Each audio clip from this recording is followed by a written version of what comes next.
احد کی جنگ جیتنے کے بعد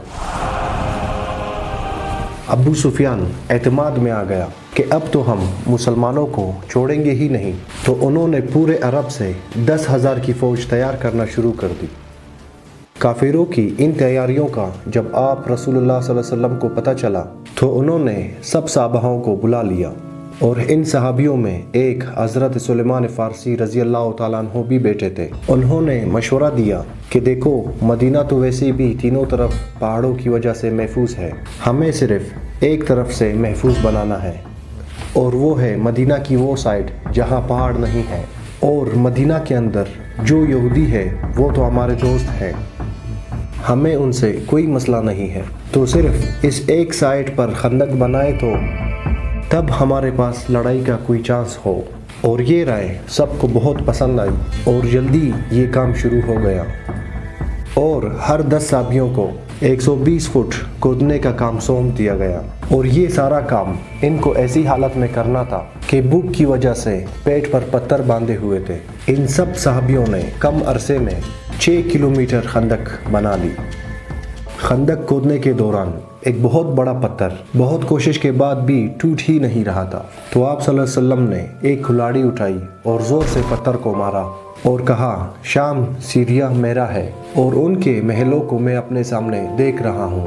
اور پھر دوبارہ اس پتھر کو مارا اور کہا، ایران بھی میرا ہے اور میں ایران کے محلوں کو اپنے سامنے دیکھ رہا ہوں،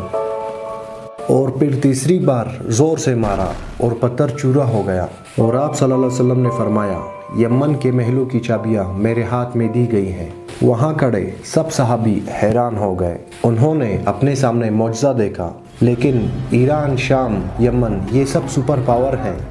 یہ سب ہمیں کیسے ملیں گے؟ اور وہاں کھڑے سارے منافقین ہنسنے لگے کہ کھانے کو کچھ ہے نہیں، پیٹ پر پتھر باندھے ہوئے ہیں، اور سامنے 10,000 کی فوج انہیں مارنے کو آ رہی ہے، اور یہ لوگ ایران، شام، یمن کو فتح کر رہے ہیں۔ مکہ والوں کی فوج پہنچی تو وہ پریشان ہو گئے کہ یہ سب کیا ہے، یہ تو ہم نے سوچا ہی نہیں تھا، اور دونوں فوجیں سامنے آئیں، بس دونوں ایک دوسرے کو دور سے دیکھنے لگے، اور مسلمان بھی آرام سے بیٹھے ہوئے تھے، اور کوئی بھی ان کے سامنے آتا تو مسلمان ان پر تیروں سے حملہ کرتے، اور کافی دن یہی سلسلہ چلتا رہا، اور آخرکار کافروں کی ایک گروپ کو غصہ آیا، اور انہوں نے کسی طریقے سے خندق کو عبور کر کے اندر گھس گئے، اور اس گروپ میں ابو جہل کا وہی بیٹا اکرمہ بھی تھا، اور حضرت علی رضی اللہ تعالیٰ عنہ نے ان کے سالار کو مار دیا، اور وہ سب بھاگ گئے۔ ایسا لگ رہا تھا کہ مکہ والے جنگ ہار رہے، اور پھر ابو سفیان نے ایک چال چلی کہ مدینہ کے اندر تو ہم نہیں جا سکتے، لیکن مدینہ کے اندر جو یہودی ہیں ان کو مسلمان کبھی اچھے نہیں لگتے، اور ان کو ہم کسی طرح راضی کر لیں، اور وہ مسلمانوں کے گھروں میں گھس کر ان کی عورتوں اور بچوں پر حملہ کریں، تو مسلمانوں کو لازمی پیچھے ہٹنا پڑے گا، اور ہم ان پر حملہ کریں گے۔ اور یہودیوں نے فوراً ہاں کر دی، اور سارے معاہدے جو مسلمانوں کے ساتھ کیے تھے سب توڑ دیے، اور مسلمان احد کی طرح پھر دونوں فوجوں کے درمیان پھنس گئے، اور یہودیوں نے آہستہ آہستہ مدینہ کے اندر صحابہ کے گھروں میں حملہ کرنا شروع کر دیا، اور مسلمان اب سوچ میں پڑ گئے کہ وہ اپنی عورتوں اور بچوں کو بچائے یا ادھر مکہ والوں سے لڑے، یہاں تک کہ آپ صلی اللہ علیہ وسلم نے فرمایا کہ اب مدینہ والوں کے گھروں کو بچانے کے لیے صرف ایک ہی راستہ ہے کہ ہم کافروں کی ایک گروپ سے ڈیل کر لیں، کہ ہم مدینہ کی کھیتوں میں کچھ حصہ ان کو دیں۔ لیکن صحابہ نے کہا کہ اگر یہ اللہ کی طرف سے ہے تو بالکل ٹھیک، یہ ڈیل کر لیں، لیکن اگر آپ ہمارے بچوں کو بچانے کے لیے اتنی بڑی قربانی دے رہے ہیں تو ایسا نہ کریں، ہم آخری دم تک لڑیں گے۔ اتنی سخت حالت میں مسلمان حوصلہ ہار گئے تھے، اور یہاں اچانک ایک بندے کی آمد ہوتی ہے، اور وہ ان سب حالات کو تبدیل کر لیتا ہے۔ اگلے دن کافروں کی فوج سے ایک بندہ سامنے آتا ہے، اور وہ کہتا ہے کہ مجھے محمد صلی اللہ علیہ وآلہ وسلم سے ملنا ہے۔ آپ صلی اللہ علیہ وسلم کے پاس آ کر انہوں نے کہا کہ میں نے اسلام قبول کر لیا ہے اور اس بات کا کسی کو پتہ نہیں، بتائیں میں آپ کی کیا مدد کر سکتا ہوں؟ تو آپ صلی اللہ علیہ وسلم نے فرمایا جو بھی تم کر سکتے ہو کرو،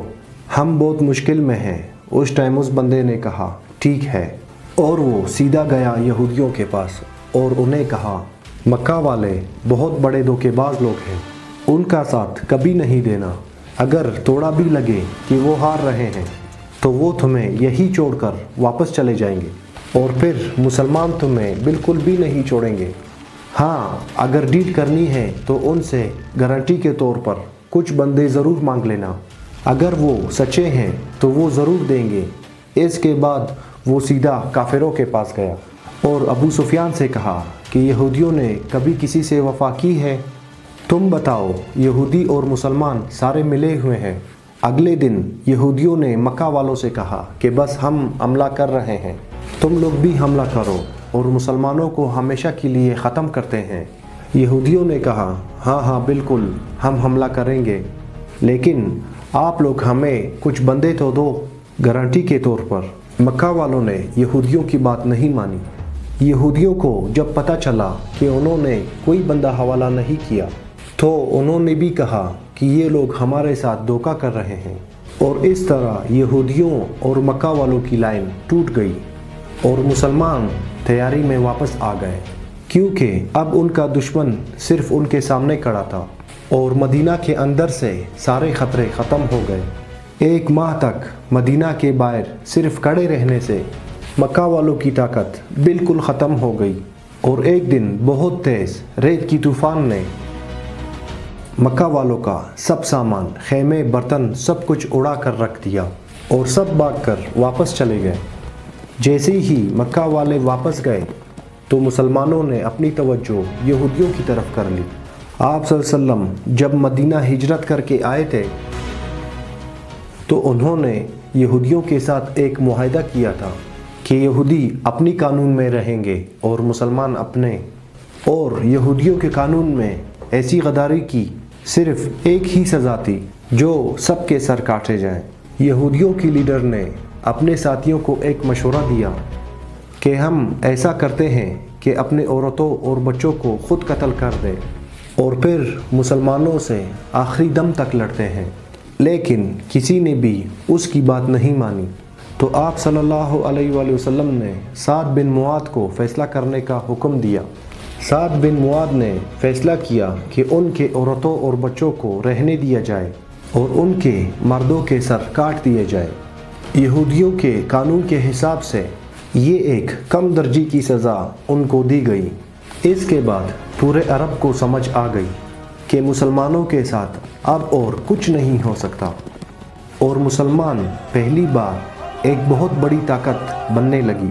اور محمد صلی اللہ علیہ وآلہ وسلم ایک طاقتور بادشاہ